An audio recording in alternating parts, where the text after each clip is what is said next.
안녕하세요, 여러분. 봄바람이 살랑살랑 아름다운 계절이 시작되었습니다. 산책길에 만나는 향긋한 꽃내음처럼 일상의 작은 즐거움이 되고 싶은 여기는 가벼운 책방입니다. 오늘은 우리 마음에 대한 이야기, 특히 왜 나는 생각이 많을까에 대해 이야기 나눠보려고 합니다. 혹시 생각이 꼬리에 꼬리를 물고 물어 밤잠을 설치신 적 있으신가요? 일도 손에 잡히지가 않고 어쩐지 나도 모를 감정들이 여기저기서 몰려들어 자꾸만 생각은 더 복잡해지고 과거는 생각할수록 괴롭고 미래는 생각할수록 그저 불안하기만 한 그런 날들 말입니다. 저도 그런 시간들을 셀 수 없이 무수히 겪어왔는데요. 그러다가도 문득 또 이런 생각이 들었어요. 나는 왜 이렇게 생각이 많을까? 도대체 이 생각의 결론이 있기는 한 건가? 이런 쓸데없는 생각들을 확 없애버릴 수는 없나? 하고 말이에요. 과연 우리의 마음과 생각은 어떻게 연결되어 있는 것일까요? 이 끊어지지 않는 나의 생각의 고리를 어떻게 혹은 언제쯤 이 도돌이표처럼 자꾸만 돌아와서 나를 괴롭히고 있는 이 생각들을 어떻게 끊어내고 다시 가벼운 일상의 마음으로 돌아갈 수 있을까 하고 스스로를 재촉하기도 하고 몰아붙여 보기도 하고 이런 생각들의 시간과 에너지를 쓰고 있는 자신을 자책하기도 하곤 했습니다. 하지만 말이죠. 생각을 없애는 것보다 더 중요한 것은 그 생각을 어떻게 대하는가라고 합니다. 사실 우리가 하는 대부분의 생각은 마음이라는 영역에서 흘러나오는 감정의 부산물입니다. 기분이 가라앉거나 조금만 불안해져도 우리의 뇌는 과거의 후회나 미래의 걱정을 끄집어내곤 합니다. 이건 인간의 생존 본능과도 깊은 관련이 있는데요. 뇌는 기본적으로 부정적 편향을 가지고 있어서 위험을 감지하고 대비하기 위해 늘 문제를 먼저 찾으려고 합니다. 마치 스트레스 상황에서 단 음식을 찾는 것처럼 말이죠. 그래서 우리는 종종 같은 생각의 고리를 되감기 하듯 반복해서 떠올리곤 합니다. 이것이 바로 생각 많은 상태의 정체예요. 그렇다면 이 생각의 고리를 끊어내려면 어떻게 해야 할까요? 그 해답을 저는 캐롤라인 웰치의 책 마음 챙김이 일상이 되면 달라지는 것들에서 찾았습니다. 이 책은 말합니다. 끊임없이 역할을 수행하느라 지친 우리 현대인들이 매일 부딪히는 감정의 소용돌이 속에서 단 하나, 지금 이 순간에 머무는 법만 배워도 인생은 달라질 수 있다고요. 그게 바로 마음 챙김, 영어로는 mindfulness라고 하는데요.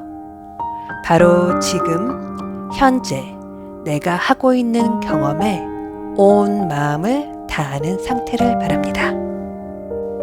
그럼 이제 마음 챙김에 대해서 좀 더 자세히 얘기해 볼까요?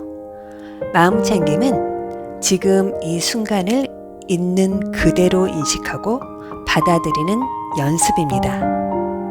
예를 들어서 어떤 감정이 내 안에서 올라올 때 그것을 억누르거나 바꾸려 하지 않고요. 그저 지켜보는 것이죠.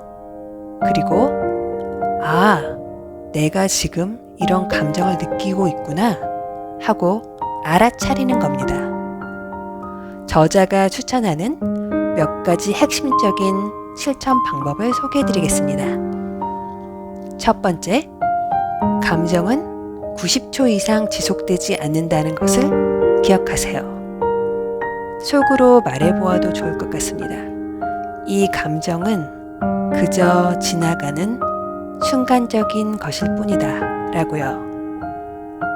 두 번째, 감정을 판단하지 않고 있는 그대로 호기심을 갖고 바라봐 줍니다.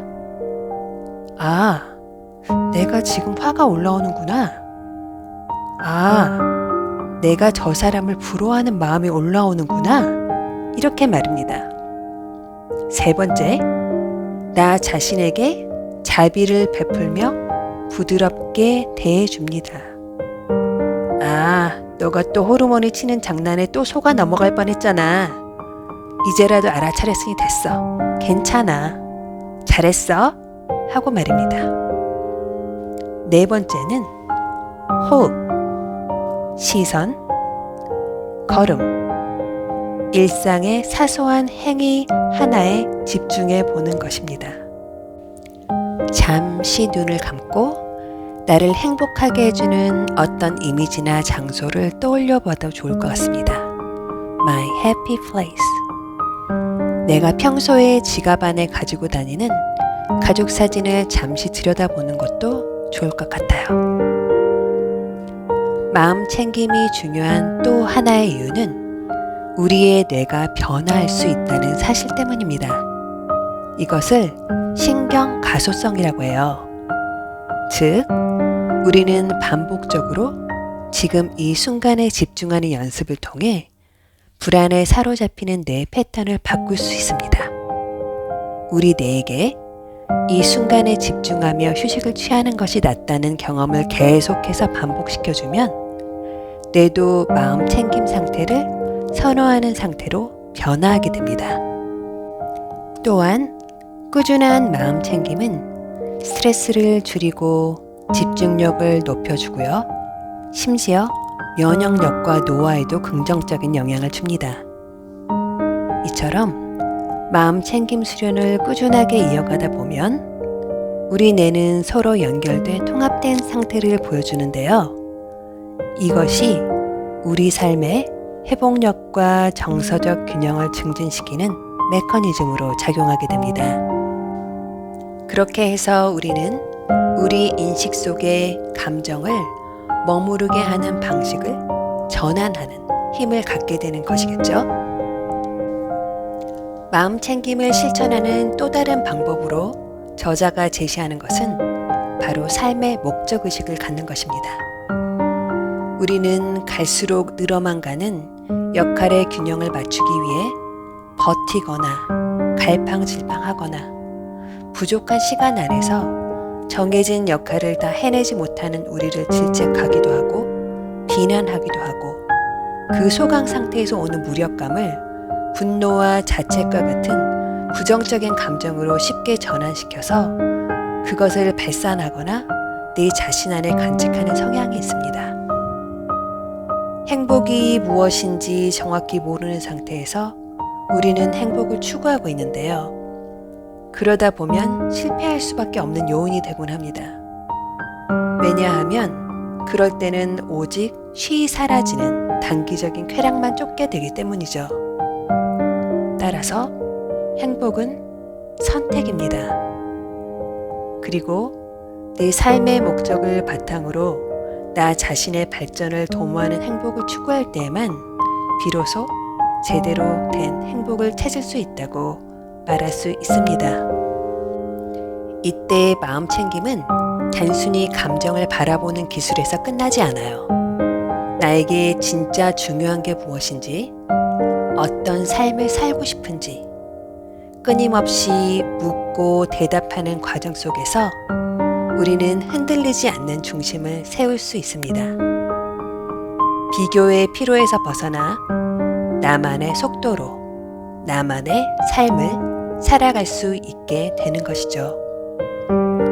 이것은 내 인생에서 내가 가장 소중하게 여기고 꼭 이루고자 하는 나만의 목적의식에 맞게 내 정신을 세팅할 수 있게 해주는 동시에 사소하게 일어나는 많은 생각들에 함몰되지 않을 큰 정신적 주춧돌이 되어줄 것입니다.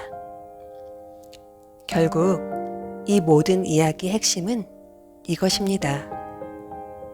우리는 내 안의 목소리보다 외부의 시선에 더 귀 기울이며 살아갑니다. 그래서 종종 가장 가까이 있는 나 자신에게조차 너무 차갑게 대하죠. 하지만 이제는 나 자신에게 따뜻한 친구가 되어주세요.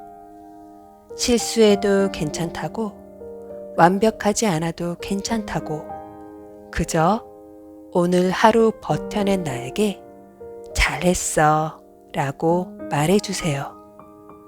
내 감정을 억누르지 않고 그 감정이 나에게 어떤 말을 해주는지 귀 기울여 들어보세요. 그리고 그것이 지나간 자리엔 나를 향한 연민과 자비를 남겨주세요.